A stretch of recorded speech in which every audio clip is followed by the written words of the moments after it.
ఈ వాక్యాన్ని మనం ఎందుకు చదివి లోబడాలి అంటే ఆత్మీయ ఎదుగుదల కోసం దానిని చదివి లోబడాలి అని నేర్చుకున్నాం. ఈ రోజున దేవుని వాక్యాన్ని చదివి నేను ఎందుకు లోబడాలి అంటే మనం పాపానికి లోబడకుండా ఉండడం కోసం మనం దేవుని వాక్యాన్ని చదివి లోబడాలి. మనం చాలామంది దేవుని అంటే కిట్టనటువంటి వారు దేవుని గురించి మాట్లాడుతూ మా చిన్నతనంలోనైతే చేతులు ఇలా పెట్టుకుని పాపులము మేము అని మమ్మల్ని పాటలు పాడుతూ మీరు ఈ విధంగా మేము పాపులం అంటారు అని వారు పాట పాడుతూ మమ్మల్ని హేళన చేసేటటువంటి వారు. ఈ రోజున చాలామంది కూడా సేవకులు స్టేజీల మీద బోధిస్తూ మనుషులందరూ పాపము చేసి అనే మాట వినపడేసరికి ఈ సేవకులు ఎప్పుడు చూసినా మనుషులు పాపులు అంటారు అని చాలామందికి ఆ మాట కిట్టదు, సేవకులంటే కిట్టదు. కానీ దేవుని సన్నిధికి వెళ్ళిన ప్రతి విశ్వాసి దేవుని ఎదుట మోకరించిన వెంటనే దేవా నేను పాపిని నన్ను క్షమించు అని ప్రార్థిస్తున్నారు. కానీ వీరు మాలో అసలు పాపమే లేదు, అసలు మనుషులు పాపం అంటేనే అది ఒక అసహ్యము అన్నట్లుగా ఎందుకు వ్యవహరిస్తున్నారు అంటే 2 కొరింథీ పత్రిక 4వ అధ్యాయం 4వ వచనంలో అవిశ్వాసుల మనోనేత్రాలకు యుగ సంబంధమైన దేవత గుడ్డితనము కలగజేసింది అని రాయబడి. అంటే ఎవరైతే యేసును విశ్వసించలేదో వారు సత్యమైనటువంటి దేవుణ్ణి ద్వేషిస్తూ సత్యమై ఉన్న వాక్యపు వెలుగు దగ్గరికి వస్తే వారు చేస్తున్న పాపము అన్యాయము ఖండించబడుతుంది, బహిర్గతమవుద్ది అని భయపడి దేవుని దగ్గరికి రాకుండా ఆ వెలుగును ద్వేషిస్తూ ఉంటే సాతాను కూడా తనకు సహకరిస్తున్న వారికి దేవుని గూర్చిన సత్యాలు తాను పాపిని అనే సత్యాన్ని గ్రహించకుండా వారికి గ్రుడ్డితనం కలగచేసి, అంటే గ్రుడ్డివాడు ఎక్కడ ఉన్నాడో తెలియదు, ఎలాంటి స్థితిలో ఉన్నాడో తెలియదు, ఎక్కడికి వెళ్తున్నాడో కూడా అతనికి తెలియదు. అందుకనే నేను పాపిని అని ఎవరైనా బోధిస్తూ ఉంటే వాళ్ళకి ఏ మాత్రం కూడా అంటే గ్రహించలేక ఆ మాట వారికి కిడతలే. కానీ మనం హెబ్రీ పత్రిక 4వ అధ్యాయం 12వ వచనం చూడగలిగితే దేవుని వాక్యము సజీవమై బలము గలదై 2 అంచుల ఖడ్గము కంటే వాడిగా ఉండి అది ప్రాణాత్మలలోనికి ఎముకలు ఆ ఎముక మధ్య ఉన్న మూలుగుల గుండా ప్రయాణము చేస్తూ హృదయం యొక్క ఆలోచన తలంపులను పరిశోధించి హృదయంలో ఉన్న పాపాన్ని వెల్లడి చేసినప్పుడు ఆ వ్యక్తి దేవుని ఎదుట తన పాపాన్ని ఒప్పుకుంటాడు, అంటే తన పాపినని గ్రహిస్తాడు. ఉదాహరణకి నేను అంతా బాగానే ఉన్నాను అనుకునేవారు ఏదైనా చిన్న సమస్య వచ్చింది అని హాస్పిటల్కి వెళ్ళేసరికి ఆ డాక్టర్ గారు రాసిన ఎక్స్రే స్కానింగ్ ఆ వెలుగు కిరణాలు వారి శరీరంలోనికి వెళ్ళి ఆ ఎముకలు ఎక్కడ ఇరిగాయో చిట్లాయో ఎక్కడ పాడైపోయాయో ఏ అవయవం ఎలా పనిచేస్తుందో ఎక్కడ పాడైపోయిందో ఆ ఎక్స్రే యొక్క వెలుగు శరీరంలోనికి ప్రవహించినప్పుడు అందులో శరీరంలో ఉన్న లోపాలు బయటపడతాయి. కానీ దేవుని వాక్యంలో జీవం, దేవుని వాక్యంలో బలం, దేవుని వాక్యంలో ఉన్న 2 అంచుల గల ఖడ్గము కంటే వాడిగా పదునుగా ఉండే ఆయన వాక్యం మనిషిని అంతరంగంలోనికి చొచ్చినప్పుడు ఆ మనిషిలో ఉన్న పాపాన్ని అది గుర్తించేలా చేస్తుంది. అందుకనే మేమంతా బాగానే ఉన్నాం, మేము ఏ తప్పు చేయలేదు అనుకుంటున్నా.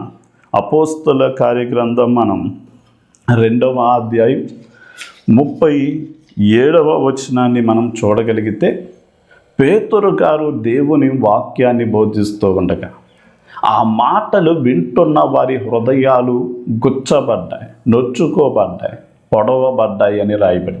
ఎందుకు అంటే వారు యేసయ్యకు తీర్పు తీర్చే సమయాన అధికారులు ఓటుకి నోటిచ్చుకున్నట్లుగానే ప్రజలను ధనమిచ్చుకొని యేసు క్రీస్తు వారిని సిలువ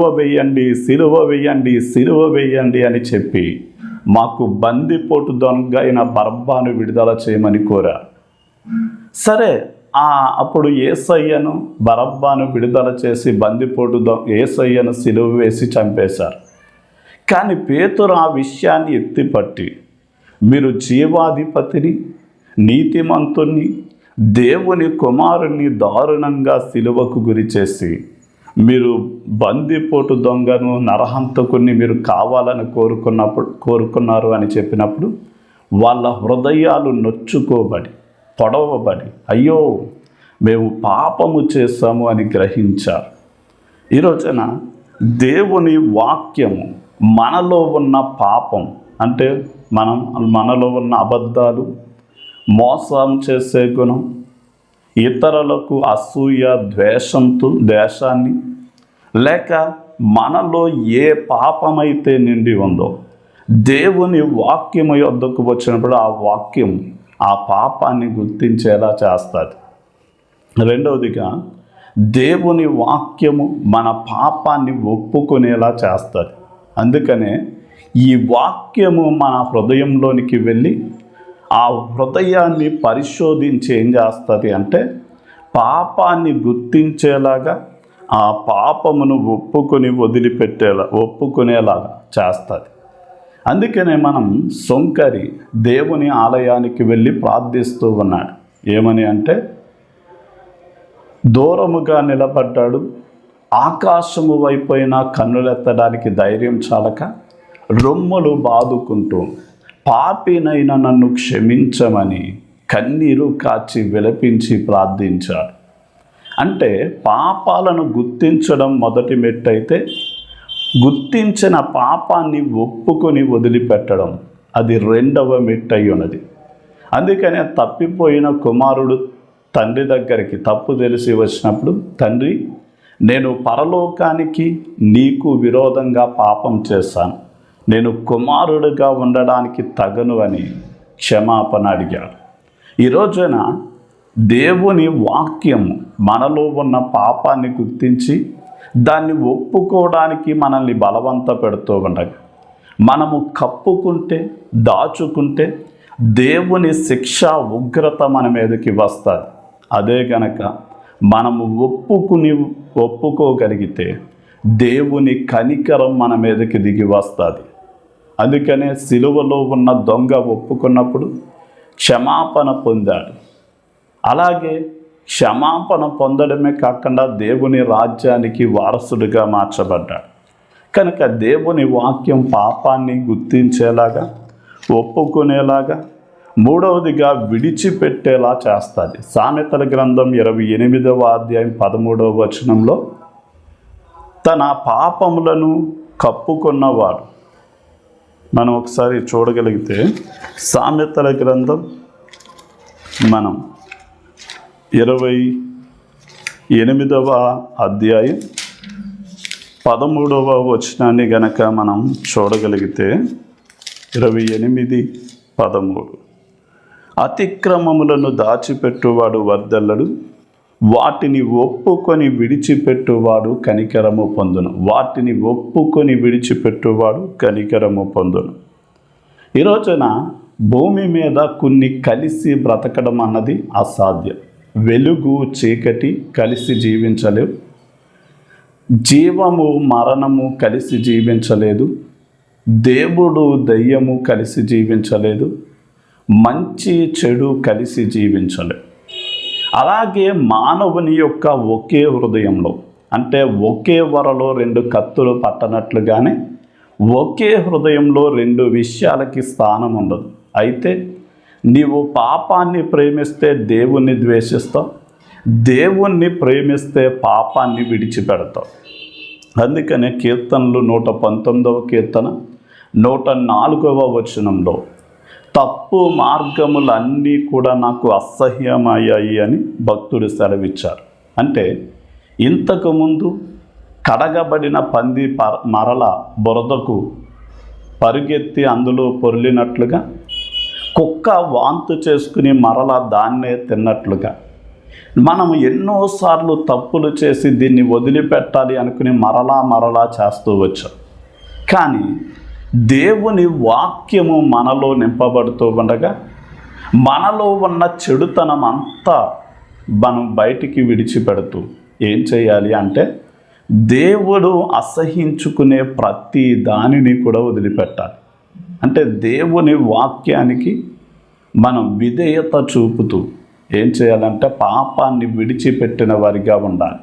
అంటే దేవుని వాక్యం మనలోనికి వచ్చి ఏం చేస్తుంది అంటే యేసుక్రీస్తు వారి స్వభావాన్ని మనలో కలిగిస్తుంది. అంటే పాపాన్ని అసహించుకునే, పాపాన్ని విడిచిపెట్టే స్వభావం. అంటే గొర్రె పిల్ల లాంటి స్వభావంగా మన స్వభావం మారినప్పుడు మనం ఎప్పుడైతే